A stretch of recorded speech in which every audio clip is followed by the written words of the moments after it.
Welcome back to the show. We're talking about Germany and its role in the transatlantic alliance with the United States. Let's get back to our panel. Ambassador, I want to start with you and pick up on a point that Martin made, the fact that Europe has to grow up, has to take charge of its own affairs. There are many analysts who say that the world has changed significantly in the last 20 years. We have globalization right now, trade determining the nature of relationships, etc. How are those things affecting the transatlantic relationship? Well, in a variety of ways. So first off, I think it has been a hope for many American governments. I can think going back to certainly Bill Clinton, if not even back to Ronald Reagan, that we have wanted to see Europe take on more responsibilities, do more in the world, spend more on defense, play more of a leadership role with the United States in the world. And so seeing and hearing Chancellor Merkel talk about this is actually something that's very welcome in the US as well. And I think if you put yourself into her shoes, she needs to define this as something that Europe needs to do for itself, not as something it does for the United States. And so it's very important that she presents it that way. And I think she's done a good job of articulating that.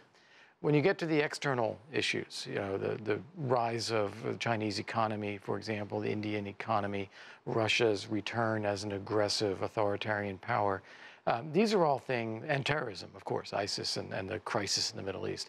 These are all things that put a lot of pressure on all of our countries, and we have to react to them. There is no less need for the transatlantic community to work together in tackling these challenges than there was during the Cold War or immediately after. The nature of these things are somewhat different, but the imperative that this U.S.-European relationship be functional and that we are tackling these things together is really still there. And with a stronger European pillar in that equation, I think we're all better off. So if we look at something like Chancellor Merkel building these strong relationships with China, with India, as you've pointed out, it's not an either-or situation. No. Everybody can be accommodated and all relationships can be Absolutely. achieved. Well, look, I mean, again, think about President Obama talking about a pivot to Asia. This was about focusing on the economy, focusing on the relationship with China, trying to build something more out of that. That is a good thing not only for the US and China, but also for Europe. And likewise, the more engagement all of us have globally like this, we're going to build a stronger, more open, liberal global order, which is, I think, in all of our interests. Vladimir, if we look at the relationship between Germany and Russia, the Chancellor Angela Merkel recently met with the Russian President Vladimir Putin in Sochi. Both of them called for, I mean, one of the issues that has been talked about often is that of the issue in Ukraine. They talked about the implementation of the Minsk agreement. But besides that, are there areas where Germany and Russia can cooperate more? Things like climate change or terrorism, for that matter. You know, the relationship between these two countries are fundamental, and they are fundamental for European well-being. So, you know, what we see so far is continuation of the so-called Washington consensus that somehow kind of Russia should be, you know, kind of pushed away. You know, originally when they started the NATO, they wanted to keep Germany down and Russia out. And your guests probably remember that. They try to, you know, glide over that, but that's the origins of NATO. And Germany, as it grows up and it becomes a full-fledged, you know, member of the world community, will sooner or later have to decide what is its role. And it's a neighbor with Russia. It wants to trade with China, and Russia is the biggest country in the world, which lies between the two. So basically, all these countries have to be involved in the trade, have to be involved in cooperation. And, you know, Germany, sooner or later, you know, will understand it.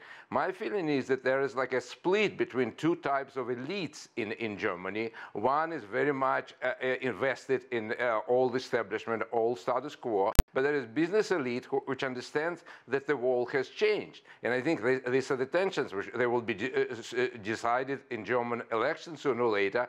And, you know, maybe this time some kind of old order establishment won, but sooner or later they will lose, because the world has changed drastically since the collapse of the Soviet Union.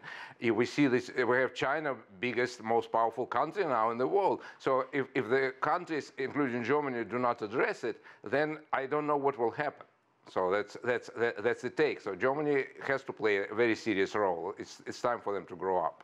Is that your view as well, Martin, that there are two groups in Germany, an old guard and a new business elite, as Vladimir calls it? I don't quite disagree with that view. I think, obviously, Germany always had strong ties also with Russia. But I think Ukraine was really also a big shock for many Germans. And I think as long as Putin does not really get in step with the Minsk Accord, I don't think that the German policy will change much. In fact, after Donald Trump's election victory, many Germans were kind of afraid, is the new US administration now cooperating more with Putin than we think really makes sense.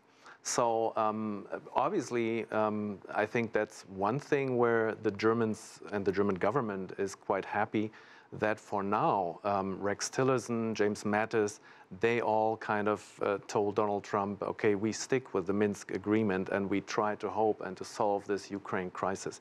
So I think the Ukraine crisis really has fundamentally changed German-Russia relations. And I think unless Putin doesn't change his course there, I don't see that there's going to be a big improvement. That's despite the fact recently there was a vote taken in the US Senate. It was overwhelming, 97-2, I think, reaffirming sanctions against Russia, in fact, reinforcing them in a certain sense. Germany criticized that. Well, the criticism was not because it's useful to do something to put pressure on Putin. The criticism was that attached to this bill, there was something that would have been against the Nord Stream gas pipeline. And so I think many Germans had the feeling that maybe the US Senate doesn't only have political goals with that, but also economically goals. And I guess they were surprised about that, and that's why they criticized it. All right, Ambassador, we've got the G20 summit coming up in Hamburg next month. Are some of these issues going to be addressed there? Absolutely. I think this is a first chance for President Trump to meet with a number of leaders who will be at the G20 that he hasn't seen before. It'll be a first opportunity for him to be in the same place with Vladimir Putin. As far as I know, a bilateral meeting between the two of them has not yet been scheduled, but I think we can anticipate that one could be. And it is an opportunity to talk about things like Nord Stream, about Russia's behavior in the Ukraine and in the West, also the desire to get beyond this. You know, we actually want to have a good relationship with Russia. We want to solve these problems, but Russia needs to be the one to change some of its actions. And so it is an opportunity. Vladimir, what is your view on that? What do you expect to come out of the G20? Well, I expect that, Russia will sort of convey its position. And in terms of Ukraine, I hope they will clarify it. The situation is there a little bit more complex than your guess suggests. That is, Russia insists, I've heard a recent interview with Lavrov, that they in fact follow Minsk agreement. It's their Kiev counterparts which do not. And for the record, Kiev leaders haven't met with Eastern Ukrainian leaders face to face. They just refuse to treat them as equals. So it's also, the ball is also in the Ukrainian side. So also, if you're going to criticize Russia in terms of Crimea, then it's a kind of useless process. I'm not sure there's any single Russian politician who would survive for 2 days politically if he decides to return Crimea. It's a sort of absolutely visceral issue in Russia.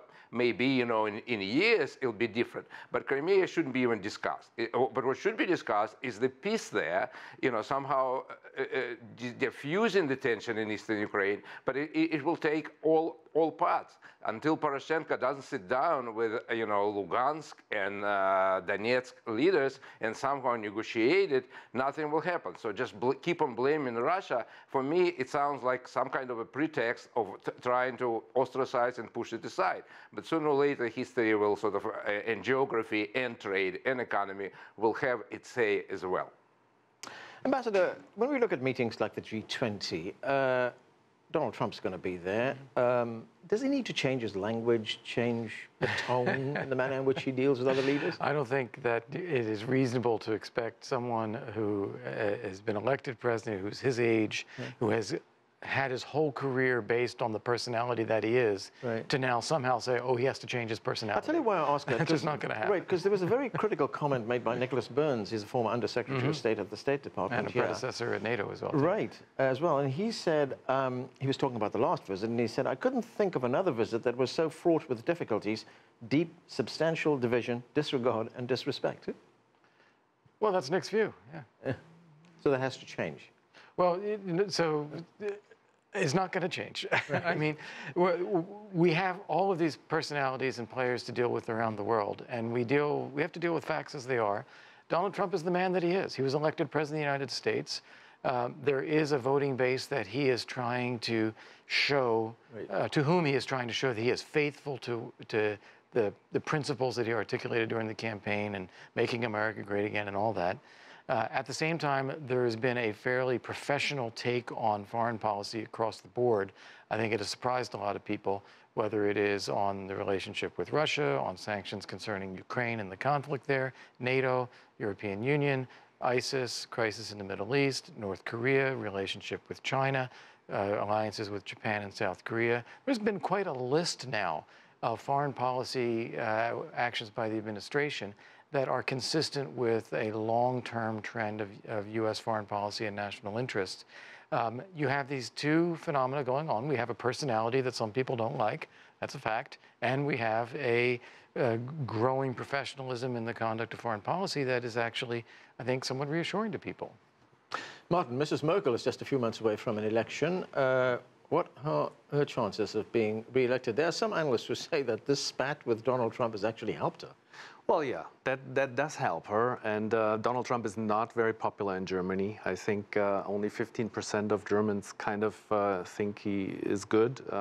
Like 75 or 80% are very critical, which also has to do with the fact that Barack Obama was very much beloved in Germany. The relationship between Merkel and Obama was very close. So this change is maybe like too big of a change. On the other hand, we respect that America has elected a new president, and but I think Chancellor Merkel will do well at the election.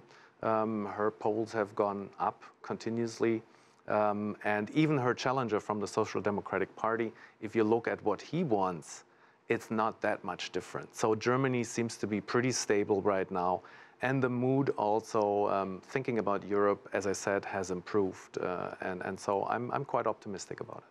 Okay, and that's where we have to leave it. Thanks to all of you for being with us.